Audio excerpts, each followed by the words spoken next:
interdépendance de plus en plus grande des économies, une interdépendance de plus en plus grande des entreprises elles-mêmes et surtout des marchés financiers, ce qui fait basculer ces dernières années le type de mondialisation que nous avons connu précédemment, c'est qu'on est dans une mondialisation financière très poussée, avec tous les inconvénients que cela comporte. Et vous parlez, vous notiez tout à l'heure que des Américains ou les Américains ont peur de la mondialisation. C'est pas tellement ça, c'est que le traité transatlantique qui est aujourd'hui sur la table, qui se discute d'ailleurs en catimini, est un traité de libre-échange intégral. Et ce vers quoi les grandes firmes transnationales et les fonds financiers veulent aller, c'est précisément vers ça, c'est-à-dire un libre-échange intégral qui permet, selon certains économistes, de tirer le meilleur profit selon les spécialisations de chaque pays, avec toutes les conséquences que ça peut avoir, parfois des avantages, mais parfois aussi de lourds inconvénients. Aujourd'hui, dans ce débat-là de traité de libre-échange, il s'agit d'un peu autre chose, c'est que ce serait une attaque assez violente, moi je crois, contre le concept d'Union européenne lui-même. Secondement, en voulant abaisser sans cesse, pas seulement les droits de douane. Les droits de douane restent importants pour l'agriculture, pour certaines productions agricoles, pas toutes. Dans d'autres secteurs industriels, ça a été abaissé depuis un certain temps, mais aujourd'hui, ce dont on parle, c'est des barrières non tarifaires, c'est-à-dire un certain nombre de normes sociales, environnementales, sanitaires, alimentaires, et évidemment, s'aligner sur les normes du moins-disant avec l'objectif de rétablir ou d'améliorer le taux de profit de quelques oligopoles mondiaux, aura des conséquences dramatiques sur les économies, aura des conséquences dramatiques sur les petites et moyennes entreprises, aura des conséquences dramatiques pour l'agriculture, particulièrement pour l'agriculture familiale, même l'agriculture moyenne et haute dans certains pays européens, ça aura des conséquences évidemment sur les droits économiques et sociaux, et ça bouleverse ce qu'on a appelé, au sortir de la guerre, tout le modèle social européen. C'est ce à quoi on est confronté, c'est-à-dire un libre-échange intégral, c'est-à-dire nous ne sommes plus en train de construire ce qu'on appelait, ce qui est appelé d'ailleurs, à juste titre, le marché, un marché unique européen, c'est qu'on est dans un marché unique transatlantique avec toutes les conséquences que cela a. Et c'est pour ça que c'est une mauvaise chose. Quant à la question de l'emploi elle-même, on voit bien que cette mondialisation qui devient un peu parfois la loi de la jungle, elle a des conséquences assez dramatiques. Elle fait des destructions d'emplois, elle fait du transfert d'emplois, elle en crée aussi, certes, à certains endroits du monde, mais ce sont toujours des emplois sous-payés, précarisés, et ça constitue, ce que Pervenche Berès disait tout à l'heure, c'est que les inégalités dans le monde ont plutôt tendance à augmenter. Nous ne sommes pas en train de faire du rattrapage et de l'amélioration sociale. C'est-à-dire qu'on est dans une phase plutôt régressive du point de vue des inégalités, avec toutes les conséquences que cela a quand on sait qu'une toute petite minorité de gens ont l'équivalent de plus de la moitié de la population mondiale. On voit bien à quoi on est confronté, ce à quoi on devrait ajouter d'ailleurs les dégâts environnementaux auxquels on est confronté. Donc, si on ne trouve pas de nouveaux mécanismes, au lieu du libre-échange intégral, des mécanismes de régulation, des mécanismes de protection de nos productions, de nos droits et de nos acquis sociaux, nous aurons de graves problèmes à l'avenir, et je crois que c'est un sujet extrêmement important pour la période qui vient. Guillaume Rotti, un mot. Merci. Déjà, merci beaucoup de l'invitation et l'initiative de venir de parler de mondialisation et d'emploi et d'inviter la Commission qui en a beaucoup mentionné. Donc j'espère que je vais pouvoir expliquer un peu plus ce que fait l'Union européenne, ce que fait la Commission en termes d'emploi et de mondialisation. Il y a eu beaucoup de questions qui ont déjà été posées et beaucoup de remarques sur lesquelles je vais répondre, mais je vais déjà essayer de présenter un peu comment on voit au sein de l'Union européenne la mondialisation et l'effet sur l'emploi. Je pense que le premier message que je voudrais envoyer, c'est que l'Europe est au cœur de la mondialisation, et s'il y a un grand bénéficiaire historique de la mondialisation, c'est beaucoup plus l'Europe que la Chine, les États-Unis ou n'importe quel autre État-continent. Je pense qu'il ne faut pas non plus le... interrompez-moi si vous voulez, mais vous pouvez laisser parler aussi d'abord. Mais je pense que le modèle économique entier de l'Union européenne est fondé sur la mondialisation. En Europe, on n'a plus d'énergie. Il n'y a plus de charbon en Europe, il n'y a pas beaucoup de pétrole à part en Norvège. La mer du Nord commence à s'amenuiser. Il n'y a plus de matières premières en Europe non plus. Donc, si on veut produire des choses, on est obligé de les importer. Si on veut les importer, il faut que les gens nous les vendent. Et donc, pour que les gens nous les vendent, il faut qu'aussi on soit capable d'échanger avec eux. Donc, le modèle économique européen est vraiment un modèle de... On importe des matières premières et de l'énergie, on les transforme en Europe pour revendre des produits finis au sein de l'Europe, bien évidemment, mais aussi avec nos États partenaires en termes commerciaux. Donc, pour moi, c'est se dire qu'on va pouvoir sortir de ce monde d'échange-là, c'est se dire qu'on n'aura plus d'iPhone, on n'aura plus de télé à écran plat, on n'aura plus beaucoup des biens de consommation qu'on utilise. Donc, si on veut changer de société, c'est une question très importante, c'est une question politique très importante de quel type de société on veut, mais dans le monde d'aujourd'hui, la mondialisation est au cœur du système de l'Europe, et l'Europe bénéficie énormément de la mondialisation dans la manière dont elle se déroule.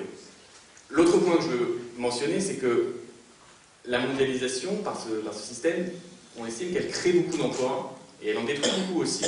Le gros problème qu'on a aujourd'hui, c'est que les emplois qui sont créés par la mondialisation sont des emplois qu'on ne voit pas, alors que les emplois qui sont détruits par la mondialisation sont des emplois qu'on voit. C'est les plans sociaux de PSA de Nestlé, c'est la chute de Nokia. Il y a beaucoup d'événements qui sont extrêmement marquants, et il y a un effet de zoom sur ces emplois-là. Mais de manière générale, le commerce mondial, les échanges, comme le rappelait aussi le panel précédent, sont source de croissance, chacun fait ce qu'il fait le mieux, et de manière générale, ça génère de la croissance. Le problème qu'on a, et qui a été bien noté par Pierre-Ange Verret, c'est qu'il y a une vraie question que les responsables politiques, une vraie question à laquelle les responsables politiques devront répondre, c'est comment on fait aujourd'hui pour que la croissance crée plus d'emplois. On a clairement un problème en Europe et dans la zone euro en particulier sur cette croissance qui ne crée pas toujours d'emplois. Dans certains États membres, la croissance crée beaucoup d'emplois. En Allemagne, ça s'est passé le cas. Et juste pour prendre 2 secondes l'exemple allemand, l'Allemagne a énormément profité de la mondialisation et de l'élargissement. Elle s'est complètement intégrée dans cette nouvelle idée que les chaînes de valeur sont éclatées dans les différents pays, qu'on importe certains, qu'on importe certains biens, qu'on les transforme, qu'on les réexporte, qu'on les réimporte, et donc on a un échange extrêmement ouvert. Elle a bénéficié de ça, elle a réussi à créer des emplois là-dessus. Donc c'est possible, ça se fait de manière générale beaucoup en Europe. Après, je ne veux pas... nullement, la Commission reconnaît très bien le problème, et l'Union européenne reconnaît très bien le problème des délocalisations et le fait que ça pose un vrai défi à certaines régions et à certains secteurs, à certaines industries, parce qu'elles sont extrêmement affectées par une concurrence qu'on peut dire qu'elle est déloyale. C'est juste qu'il y a certaines activités qui aujourd'hui se font de manière beaucoup plus efficace dans les endroits autres qu'en Europe, comme il y a plein d'activités qui se font de manière beaucoup plus efficace en Europe. C'est juste une redistribution, on va dire, de l'emploi mondial qu'il faut apprendre à mieux gérer.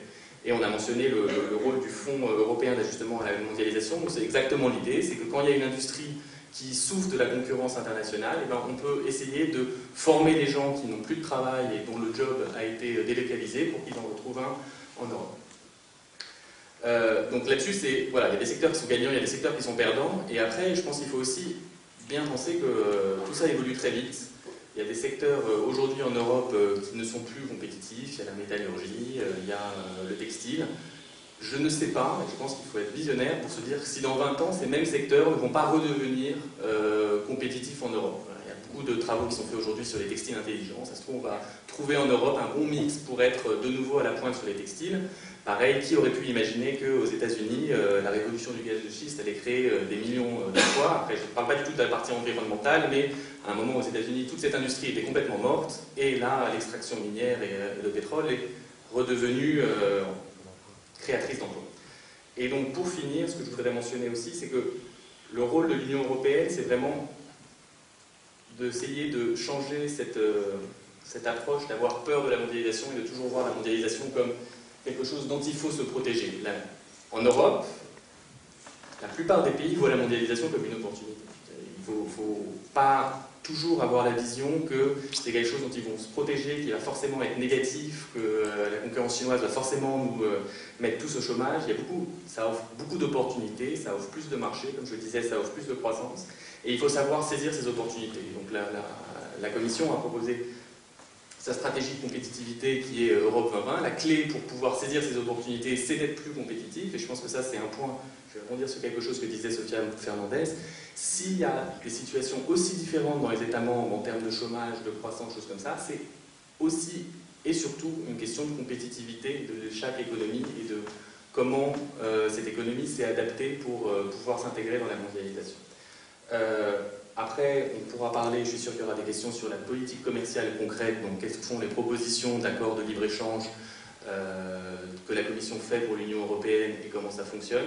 Mais l'essentiel pour moi, c'est vraiment de faire passer ce message que la mondialisation peut être une opportunité, il faut juste savoir mettre en place les politiques de compétitivité qui permettent d'en bénéficier. Et un dernier point sur lequel je voudrais finir et qui a été aussi mentionné par M. Gayaric, c'est la mondialisation. On parle beaucoup, et je pense qu'on va en parler aussi vu les questions qui ont été posées tout à l'heure, d'un point de vue commercial et échange. Je pense qu'il faut aussi voir le fait que la mondialisation va prendre une nouvelle dimension. Il va y avoir la mondialisation, il y a un défi commun mondial qui est celui de l'environnement et de la lutte contre le réchauffement climatique qui va vraisemblablement changer beaucoup de choses et énormément influencer la manière dont les différents acteurs politiques, les différents blocs vont parler de la mondialisation. On pourrait aussi mentionner la même chose sur la révolution numérique, Internet, la diffusion de la culture et de l'information. Il faut aussi prendre en compte ces nouvelles dimensions de la mondialisation et se dire qu'en tant qu'Union européenne, on a peut-être l'Union européenne peut nous aider à avoir une meilleure voix sur ces sujets mondiaux dans les discussions dans les différentes instances multilatérales. Et un mot de M. Théron sur la mondialisation au vu du MEDEF. Oui. Alors évidemment, la vérité, comme dit le philosophe, est une multitude de points de vue, donc je vais essayer d'en présenter un autre, bien sûr. Je pense qu'il n'y a rien à retirer à ce qu'a dit notre ami Patrick Le Yarrick. Bien entendu, on peut déplorer ce genre de situation, et pour ça, il y a des gendarmes.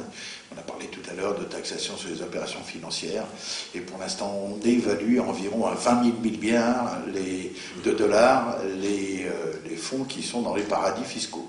Bon. Et on peut le déplorer, c'est pas ça qui va être ma préoccupation ce soir. Alors, je voudrais en quelques mots, au risque d'être un peu long, expliquer que l'Europe est une affaire personnelle.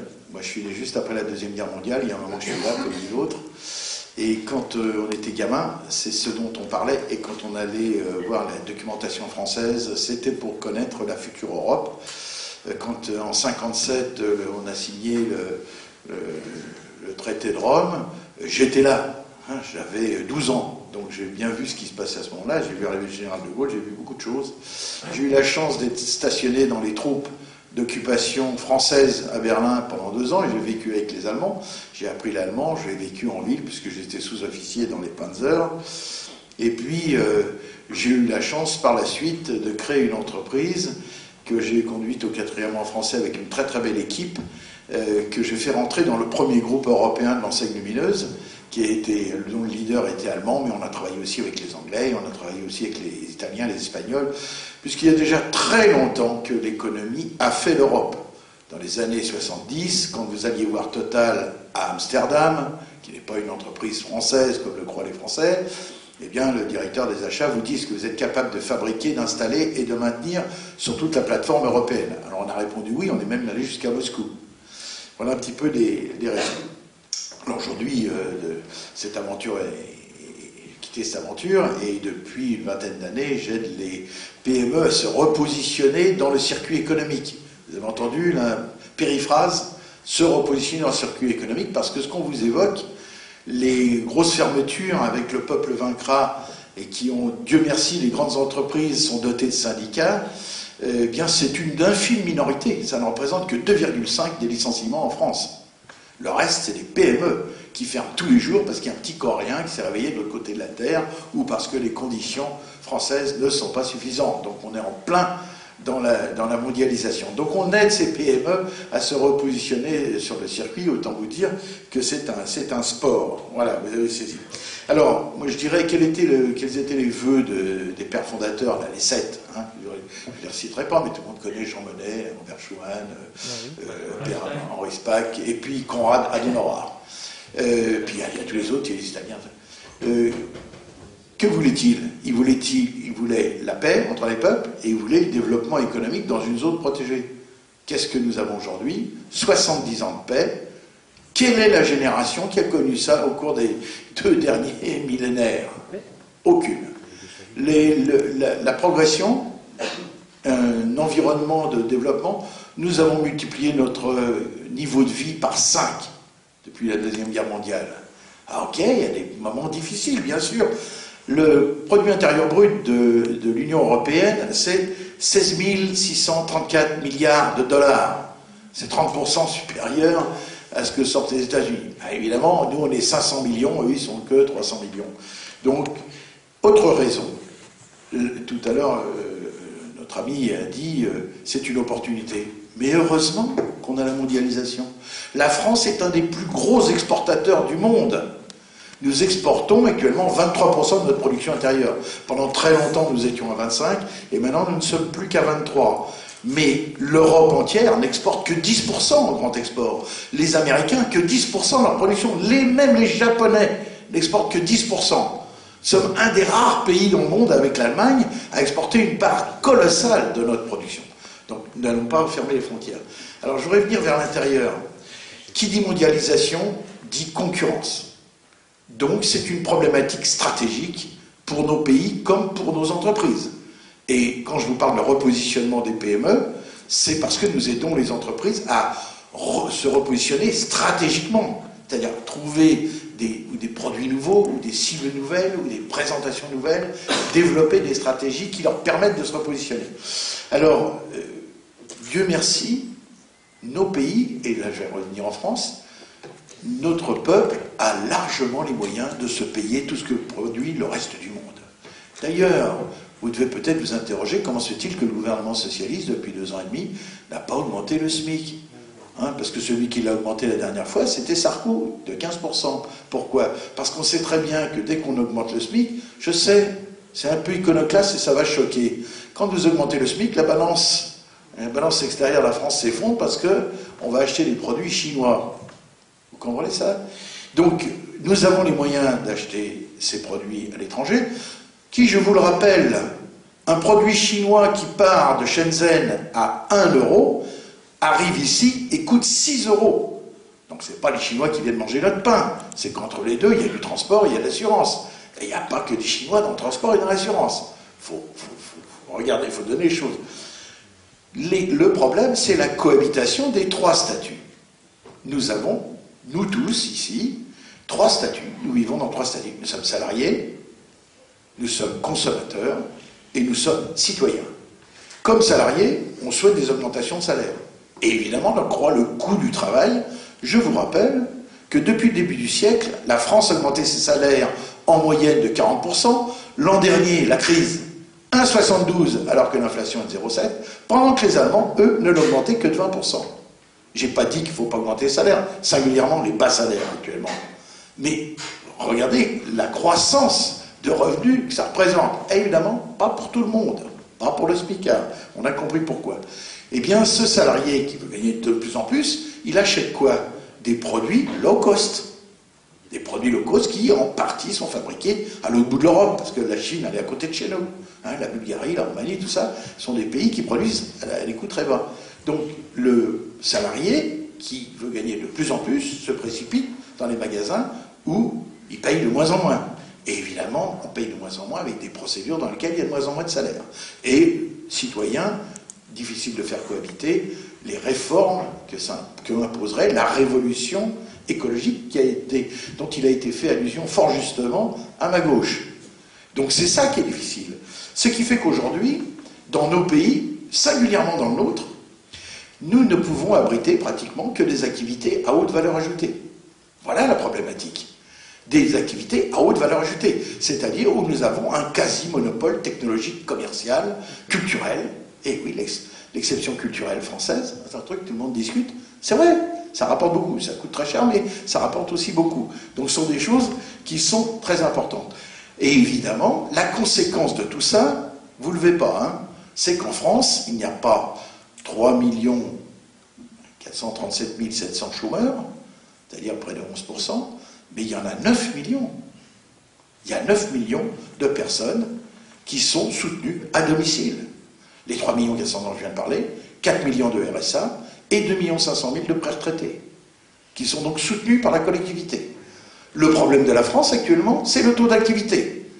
Regardez les chiffres du BIT, le Bureau international du travail de Genève, qu'on ne peut pas soupçonner d'avoir des tendances politiques. Eh bien, le taux d'activité des 15-64 ans en France se stabilise à 67% et en Allemagne à 74%. Alors, évidemment, je regarde le grand cousin Germain, hein, évidemment, on a tous tendance à regarder ça. Bah, vous mieux regardez vers le haut que vers le bas, bien sûr. Vous avez saisi. Donc, comment ? Oui, je répondrai à ça après si vous le voulez. Donc, évidemment, la conséquence, c'est quoi ? On a deux options. Ou on refait ce qu'on avait fait au Moyen-Âge, parce qu'évidemment, dans les fascicules de l'école publique, le Moyen-Âge est présenté comme une période d'obscurantisme, mais tous les historiens vous raconteront que c'est l'inverse. On est allé jusqu'à ils étaient tellement riches, non seulement ils se sont payés des cathédrales, mais en plus on est arrivé jusqu'à 232 jours fériés religieux. Parce qu'il y avait suffisamment à manger, on se baignait, on faisait l'amour, et déjà l'amour courtois à l'époque. Alors c'est une solution, hein, c'est une solution, et aujourd'hui c'est ce que nous faisons en France. Et il faut l'assumer.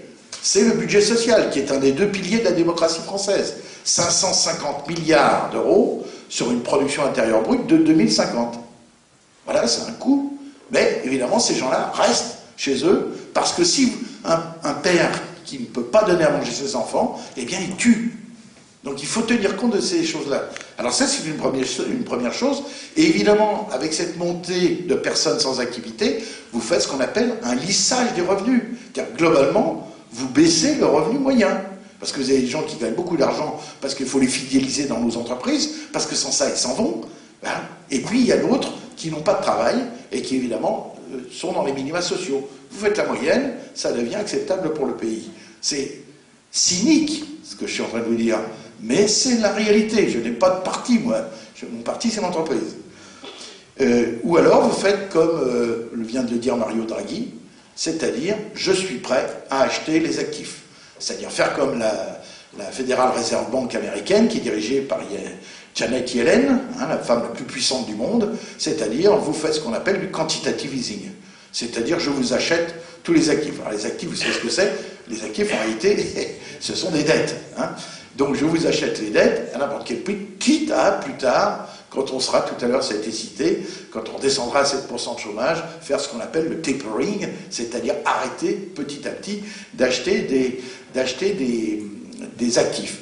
Évidemment, la conséquence de cette politique, qui est prônée d'ailleurs par un certain nombre d'économistes, et même de partis extrémistes, hein, qui parlent de fermer les frontières et autres, elle aura des conséquences directes, que nous avons très bien connues et qui ont été décrites tout à l'heure par Madame la députée, hein, Madame Pervenche Berès l'a très bien dit. Hein. C'est quoi les conséquences? C'est la baisse de l'euro, vous aurez un retour de compétitivité à la marge, c'est-à-dire sur des activités qui n'étaient plus compétitives en Europe, on va pouvoir retrouver de l'emploi pour justement ces populations qui sont sous-qualifiées, qui ne sont plus dans le circuit économique, parce que inadaptées à l'économie de cette partie de l'Europe, hein. Et puis vous allez avoir plus de travail pour le peu qualifié, je viens de le dire, mais les autres paieront l'augmentation du pétrole. Si nous n'étions pas dans l'euro, aujourd'hui, on paierait le pétrole au moins 2 € le litre, si ce n'est pas 3. Car si demain matin, on sort de l'euro, nous, spéculation immédiate contre le franc. J'ai passé ma vie, moi, dans ce groupe européen, à payer les différences de change. Hein, parce que quand j'étais en Allemagne en 64, 65, 66, pour acheter 1 mark, il me fallait 1 franc. Et quand on a arrêté les conneries en 2002, il fallait 3 francs 45. On a tout à fait la réponse à la question. Évidemment, pour nous, c'est des contraintes. Donc c'est plutôt ça, je crois, qu'il faut envisager avec optimisme. C'est-à-dire, adaptons-nous à ce système-là. On a le choix. Et évidemment, le troisième point le plus important, hein, le premier point, c'est où on fait du Moyen-Âge, où on fait du Mario Draghi, ou, troisième point, je dirais, c'est pas où, c'est la communication. Aujourd'hui, on se réunit, on se parle. Peut-être moins facile tout à l'heure, mais peu de gens expliquent aux Français ce qui se passe en France. Peu de gens expliquent aux Français ce qu'est l'Europe.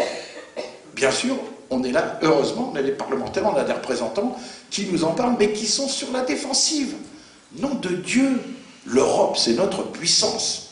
Si la France n'était pas en Europe, elle serait en marche arrière. C'est l'inverse. Donc la question qu'il faut se poser, c'est qu'est-ce que nous pouvons faire, nous, pour l'Europe? Alors maintenant, 3 points, vite fait. Les marges de manœuvre. J'ai entendu parler, il n'y a pas de marge de manœuvre, ça. Si, il y a des marges de manœuvre. Qu'est-ce que vous croyez?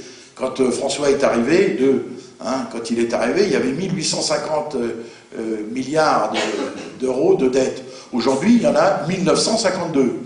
100 milliards. Ça a changé quelque chose chez vous? Rien.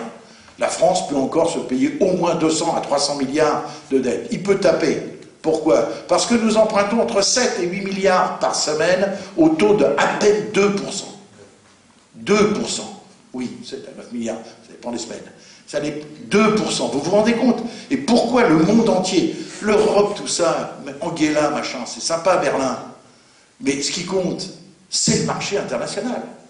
Pourquoi on peut emprunter à 2%? Parce que 60% de ces emprunts sont achetés par des étrangers qui ont confiance en qui? Pas en François. Ils ont confiance en nous. Parce que les Français sont réputés pour payer l'impôt. Hein, le taux de recouvrement en France, il est supérieur à 95%. Surtout, il y a des perceptrices, je vous le dis, faut connaître ça. Donc, ça veut dire que là, le monde entier finance la France. On a des marges de manœuvre. Il peut encore taper dans la caisse. On n'est pas au bout du rouleau. Deuxième chose, l'apprentissage. Oui, nous avons noté une baisse de 7% l'an dernier. Pour des raisons claires, de 2 types que je vais vous donner. D'abord, sachez qu'au cours des 20 dernières années, l'apprentissage a plus que doublé en France. On n'est pas encore au niveau des Allemands, mais on va y arriver. L'apprentissage a de plus en plus une bonne connotation dans les entreprises. Pourquoi? Parce qu'aujourd'hui, je suis prof à l'université, j'enseigne. Maintenant, en même temps que je suis conseil, je fais partie de ce qu'on appelle les professionnels. Et j'enseigne, je forme des contrôleurs de gestion. Et aujourd'hui, les contrôleurs de gestion, Bac plus 4, Bac plus 5, on ne veut plus qu'ils soient en continu. On veut que des apprentis. Pourquoi? Parce qu'ils sont plus forts que ceux qui ont traîné leur cul sur le banc de l'université pendant 5 ans. Et il n'y a aucun chômeur. Venez nous voir. Venez voir le CFAF, vous verrez, c'est le plus gros CFA universitaire de France. Ils sont 1500. Et on n'a pas de chômeurs. Les licences pro en entrepreneuriat, les entreprises se les arrachent à la sortie. Ça tire l'apprentissage vers le haut. Et comme vous le direz très bien, Lynn, tout à l'heure, je ne sais pas si elle est partie, encore là, de la faculté des métiers. Je suis aussi membre de la chambre de commerce, vous avez compris? Je cumule, non seulement le MEDEF, mais en plus de la chambre de commerce. Eh bien, à la fac des métiers, le problème auquel on est confronté, vous savez pourquoi? C'est que les entreprises ne veulent plus de CAP, BP. Les entreprises veulent des bacs pro. Pourquoi? Parce qu'il y a besoin de connaissances supérieures. J'étais à la porte ouverte de la SNECMA cet après-midi. J'ai encore demandé à Grégoire Babinet, qui est le directeur du site, qui a embauché 400 personnes l'an dernier. Ils ont 15 000 moteurs en commande. Vous voyez un peu le paquet. Il y a du boulot pour demain. Eh bien, je lui dis, à quel niveau tu recrutes? Ah, il dit, moi, je recrute à Bac-3. Oui, parce qu'il fait des bacs pro. Jamais CAP, jamais des trucs comme ça. Et si recrute les apprentis à Bac-3, mais s'ils recrutent des professionnels, c'est forcément des bacs pro. Donc le problème auquel on est confronté à la fac des métiers, qui malheureusement, monsieur, est payé par les chambres de commerce à des sommes qui ne sont plus acceptables, qui ne pourront plus être tenues, parce que tout ça a été monté sur des systèmes financiers avec le soutien de la région, et il y a beaucoup de choses à dire. Les entreprises ne veulent plus ces petits gars en CAP, en BP. Elles veulent, même dans la mécanique, dans la tôlerie, ils veulent des gars qui ont des bacs pro. Dernier point, le dialogue social. Eh bien, heureusement que la méthode François Hollande fonctionne. Parce que le dialogue social s'est drôlement développé en France. Et depuis qu'on a signé l'accord national interprofessionnel du 11 janvier 2013, eh bien, dans toutes les entreprises de France, on s'est entendu, on est passé par ce qu'on appelle les plans de sauvegarde de l'emploi, et on a drôlement limité les dégâts. Heureusement que les partenaires sociaux travaillent, et heureusement que le président arrive à imposer à l'Assemblée nationale que ça passe presque comme des lettres à la poste, et c'est normal, la représentation nationale doit effectivement jouer son rôle. Donc, le dialogue social existe, et en Essonne, alors évidemment, vous allez me dire, on dit toujours en Essonne, eh bien en Essonne, sachez que depuis 2003, nous avons un organisme qui s'appelle Dialogue Essonne, dont je suis le coordinateur, j'étais président l'an dernier, mais qui est paritaire, dans lequel on réunit tous les mois, depuis 2003, les patrons des syndicats salariés et les patrons des syndicats patronaux, et on parle des choses qui fâchent. Voilà, c'est ça la situation. Vive l'Europe, vive la France.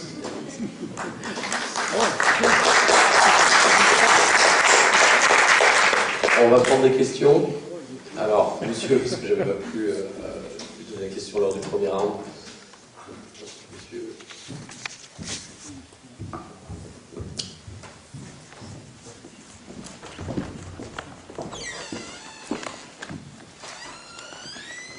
Bonsoir, moi c'est Benoît. Donc comme vous avez compris, on est un peu de ce côté-là un peu eurosceptique. Tout à l'heure avec le fameux traité 63. J'invite tout le monde à regarder, parce que c'est pas forcément bon pour nous, mais on nous explique le contraire, c'est pas grave.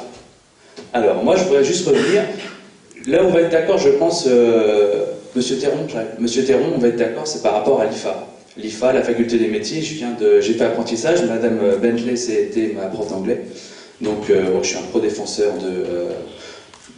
comment on va dire, de l'apprentissage, et il y en a énormément, monsieur disait tout à l'heure, bon, pas assez, enfin ça c'est totalement faux, il y en a énormément, mais ça n'a aucun rapport avec l'Europe.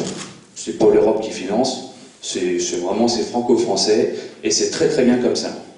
Moi je vendais des machines-outils, j'ai fait technico-commercial, je vendais des machines-outils, avant j'ai fait Bac Pro, je raconte un peu ma vie, mais... et à l'époque on était, au tout départ, on était encore en francs, on va dire.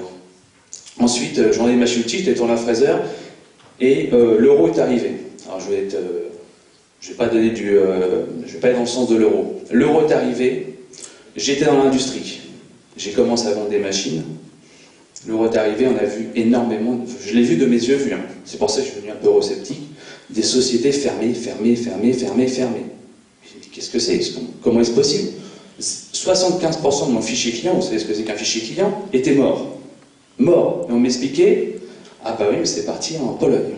Delphi. En Pologne. Je crois que c'était nos amis, la Pologne.